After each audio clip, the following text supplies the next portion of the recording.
Hello there, Robbie. How's it going? That's great.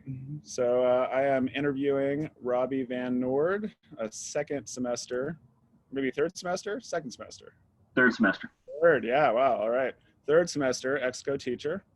And he's going to tell us a little bit about his class, and then I'll ask him some questions and you can get to know him. So thank you for being here, Robbie. Thanks for having me. Yeah. Do you want to introduce your name for everybody and pronouns, and then maybe what class you're teaching and how many students you have? Yeah, I'm Rob Van Noord. I go by he/him pronouns. I teach psychology of cults and cult leaders, and I have 27 students enrolled this semester. Wow. All right, and this is your third semester teaching. We got that. All right. How many students have you had in the past? I've had a little over 30 in the past. I think my record was like 34 or 33. Wow. All right. Good for you. I was wondering whether that 25 student cap actually meant anything or not, but I guess virtually not really, right? Yeah.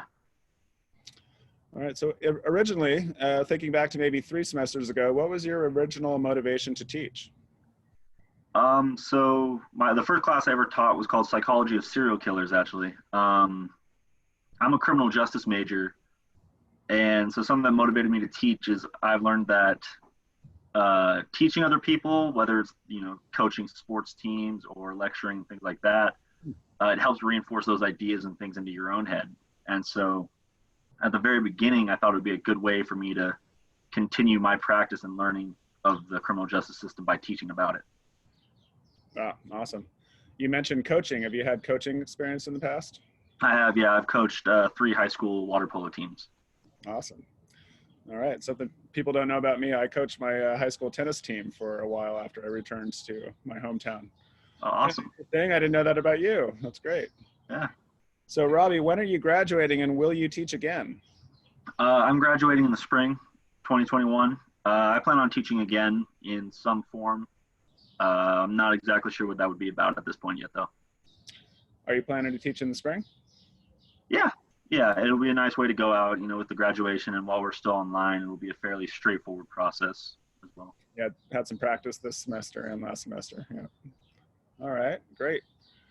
So turning it around a little bit, and you actually already mentioned this, which is amazing. How would you describe yourself as a learner? And yeah, how does that contribute to who you are as a teacher? I myself personally am more of an auditorial learner. So really, I just listen to it, which means a lot of the recorded lectures have been really good for me. I can put that on and multitask then. And I know that works for some people, but not everyone. So I've actually found that a couple of students that I've had in the past have been very visual learners. So I've been able to draw diagrams and really work with them and to garner an understanding through that. Yeah. So knowing who you are as a learner yourself helps you kind of recognize different learning styles in your students. Right. Yeah. Awesome. That's great. So your students are kind of visual learners. Have you noticed anything else about them with this remote learning style, or maybe in previous semesters when you're meeting in person? What kind of learners were your students?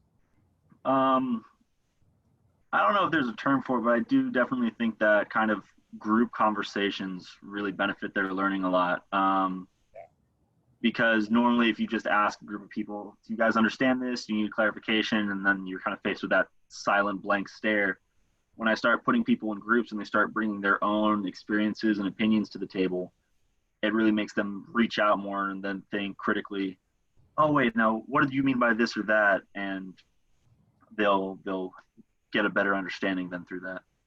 Yeah, awesome.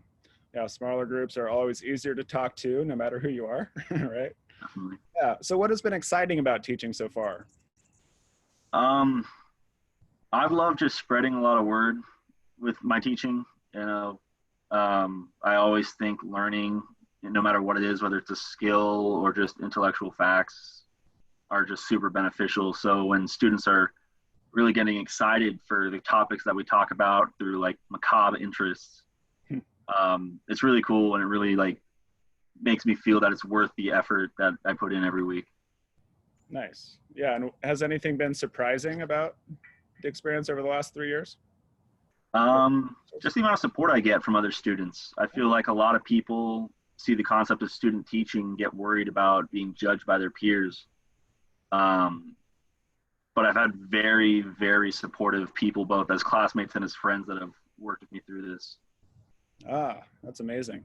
And so, what would you recommend to other teachers based on that? Other future potential teachers based on that? Um, Worry less about uh, managing a class, so to speak. You know, just building a strong dialogue with them is really important. Keeping that approachable atmosphere and lax kind of personality is definitely beneficial. Awesome. Yeah, that's great. So you've definitely had some great breakthroughs. What has been your greatest challenge? My greatest challenge has been kind of fitting in with the the ExCo mission statement in a sense, with the sense of making it group learning. You know, it's not supposed to be some individual that then teaches a whole group of people. We really want to have peer-based learning where everyone brings a different thing to the table that helps us have a greater understanding. And a struggle that I had, especially early on, was trying to find that separation between information I have that I'm giving people and then allowing the discourse to it. Ah. Wow. So how did you ultimately make that happen? How did you ultimately encourage the discourse in your classroom? Mostly by including what I just call them discussion questions. Yeah. Basically, in my serial killer classes, we've looked at the life and history of a person, and then we would have the groups come up with their own judicial ruling on the case. Oh. So that provides a lot more insight to their opinion and, you know, understanding of the criminal justice system. And then in the Colts class that I'm teaching this semester, the discussion questions are a nice way to get into breakout rooms and have people comment on societal pressures and concerns that they might feel in those situations. Yeah. That's awesome. Yeah, you make it sound like, oh, you know, discussion questions, of course. But I think a lot of teachers don't actually even get that. Even people in their field, you know, professionally, who are used to giving lectures and things like that. So really appreciate that you said something earlier about how in ExCo we're trying to encourage group learning. We're trying to overcome that kind of single talking head at the front of the either Zoom camera or the classroom, either way, right? Yeah, definitely. That's just, it's so pivotal to the origins of what ExCo is. Yeah, that's great. And, you know, so last kind of final question. I remember reading something about this when you were talking, when you were kind of first introducing your course on cults. How is your course making kind of larger changes in either at SFSU or in larger society? And I remember reading something about kind of mental health. Yeah, so I have a very large emphasis and interest in mental health. I've been a strong advocate for it even in high school. Nice. The serial killer courses that I've taught have had this real emphasis on understanding what these certain psychological terms are. When you see someone do something really awful on the news, you think, oh, he's just crazy, he's a psychopath. But what do those terms actually mean? Antisocial personality disorder, OCD, even things like ADD and ADHD are thrown around so frequently that I feel like they've lost a lot of their meaning and actual impact. So I think learning about them is a good way to understand what people are going through, you know, have these conversations about what's been considered a taboo topic socially, to better understand how to treat people and how to help them out and prevent things from happening rather than allowing that to begin. Well, first of all, are there any classes at SF State that deal with this topic that you know of?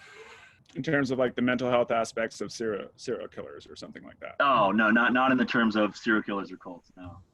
Yeah, so your topic is kind of a new one on campus. Is that? I think that's fair to say, yeah. Yeah, okay. Well, in that way, you're making change at SFSU, and you've had 30, 26, 27 students. You are definitely drawing interest from our student body, which, you know, maybe they should think about having somebody teach a class on this in a certain field, criminal justice, what your field is. How is it going to find a replacement for after you graduate? if you wanted to see this class go on, or do you kind of want to just see students teach whatever they want to teach in ExCo? I'm always advocating for students to teach whatever their interest is, because you gotta teach about what you enjoy. Otherwise, it's gonna feel like a chore. I think the success that my classes have had in terms of student enrollment and things like that definitely speak to these are issues that the community of SFSU care about deeply. There is a great investment in it, so I think that there are definitely people who would be willing to continue that on. And I hope just those conversations, whether or not they're through a course or they're just online, and people spreading that information and knowledge is just where we can go to keep making progress. Yeah, awesome.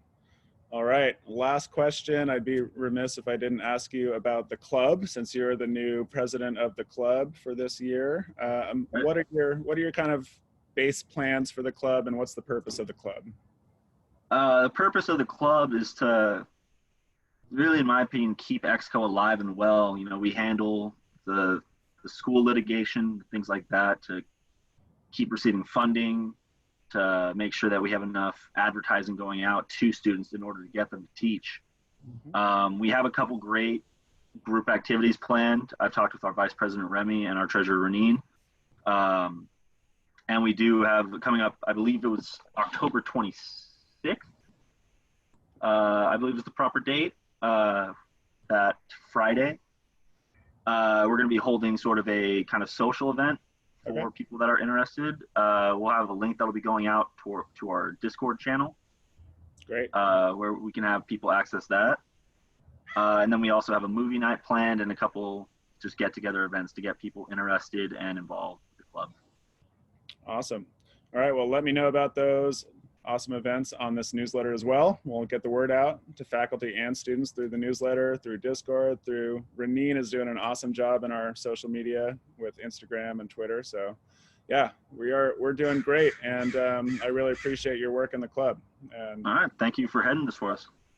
Yeah, no doubt. Any last words before we sign off? I hope everyone is doing well. These are obviously trying times in every sense of the word. I hope people stay safe, make strong decisions, good decisions for themselves and others, and we just continue to progress. Awesome. I love it, Robbie. Thank you very much for agreeing to the interview and representing me so well. Yeah.